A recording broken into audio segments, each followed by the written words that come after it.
So this is exactly how to connect that generic gamepad to your PC or laptop. So the first thing we need to do is to put it into pairing mode. And for me, I have to click on this button right here together with this one to be able to put it into pairing mode here, as you can see. And do the same thing for your gamepad. It should be something similar for you as well quite often. And then go into Bluetooth settings here on your laptop. I'm just gonna make sure that it focuses here so you can see good, guys.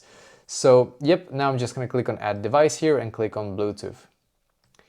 And then you can see the Gamepad Plus here, that's how my controller is called, I guess. So I have to click connect here and you can see your device is ready to go. So now it's actually connected here without any problems. So yeah, I'm able to now start using my Gamepad here now on my PC really easily. So yeah, the hardest thing, I guess, is to put it into pairing mode and to be able to make sure that your PC recognizes it. So if you don't know exactly how to put your specific gamepad into pairing mode, just check the manual, of course. But I mean, it's gonna be like you have to click on one button here and then the home button quite often. Something like that, or maybe the start button as well.